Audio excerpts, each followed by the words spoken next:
Oke, halo semuanya, kenalin aku Yuni. Nah, di sini aku bakal berbagi mengenai tes substantif PPG Prajabatan. Nah, dari pengalaman aku yang baru lulus PPG Prajabatan 2022 untuk gelombang yang pertama. Tes substantif ini tuh tahap kedua dari seleksi PPG Prajabatan. Nah, untuk tahap pertamanya tes administrasi. Nah, buat yang PPG Prajabatan gelombang kedua gitu ya, ditunggu aja pengumumannya untuk tahu apakah kalian lolos ke tahap tes substantif ini. Oke, kita bahas satu persatu mengenai tes substantif ya. Tesnya ini dilaksanakan secara offline. Nah, jadi kalian datang langsung ke LPTK pelaksana tes substantif. Nah, jadi nanti kalau kalian udah lolos tahap administrasi gitu ya, nanti ada pengumuman gitu ya, LPTK tempat kalian untuk tes tuh di mana. Nah, sebelumnya juga kita ada yang namanya survei tempat. Jadi kita misalkan saya sendiri nih milihnya Bandung. Kemudian ada 3 pilihan kan, ada Bandung, Ciamis, kemudian Banjar. Namun LPTK yang terdekat itu di Bandung. Jadi akhirnya saya laksanakan tesnya di Bandung, yaitu Unpas. Kita masuk ke peraturan. Peraturannya itu kita harus datang 30 menit sebelumnya agar teman-teman siap gitu untuk melaksanakan tesnya. Kemudian yang harus dibawa itu ada KTP, kemudian satu lagi adalah formulirnya gitu, formnya yang bisa kita print di akun SIM PKB masing-masing. Nah, jadi emang KTP ini digunakan ketika pas mau masuk. Jadi kita dicek, pas masuk juga kita ada absensi dan dikasih kertas isinya username sama password yang digunakan nanti di saat pelaksanaan ujiannya. Selain itu, kita juga dapat hand sanitizer, kemudian masker, alat tulis, sama kertas buram atau kertas kosong gitu, yang nantinya bisa kita gunakan untuk potret atau coret-coret gitu ya. Tapi nanti untuk kertasnya dikumpulkan lagi, mencegah adanya kebocoran soal. Nah, untuk teknisnya seperti apa cara ngisi atau cara mengerjakannya. Nah, itu teman-teman bisa lihat di tutorial yang sudah disediakan oleh tim panitia di link ini ya. Oke. Nah, kemudian kita masuk ke jenis soalnya. Nah, soalnya itu ada apa aja sih? Nah, kita bakal bahas ya. Ada 3 subtes ya.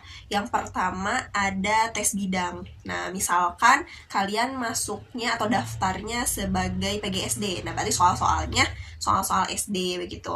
Nah, kalau saya itu di pendidikan matematika. Jadi soalnya soal matematika. Nah, matematikanya kan kita masuknya di SMP sama SMA. Jadi ada soal 2 kategori itu, dan soal-soalnya itu bentuknya HOTS ya. Nah, jadi teman-teman bisa latihan nih sambil menunggu pengumuman berikutnya. Dan untuk waktunya gitu ya, itu 90 menit dengan 70 soal. Untuk subtes yang berikutnya adalah literasi. Nah, untuk literasi ini ada 15 butir soal dengan waktu 30 menit.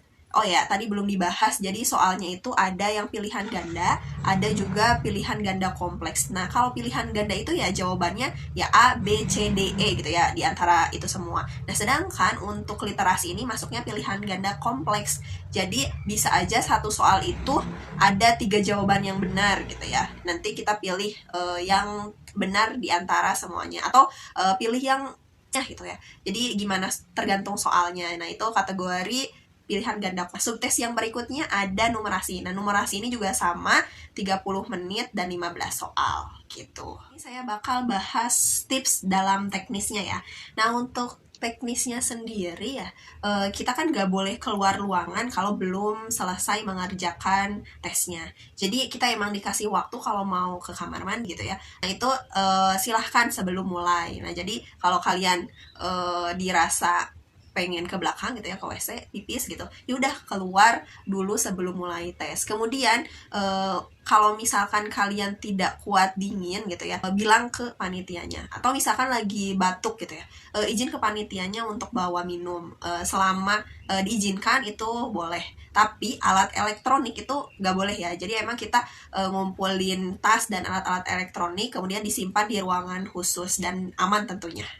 Berikutnya saya akan berbagi tips soal pengerjaannya. Nah, gimana sih?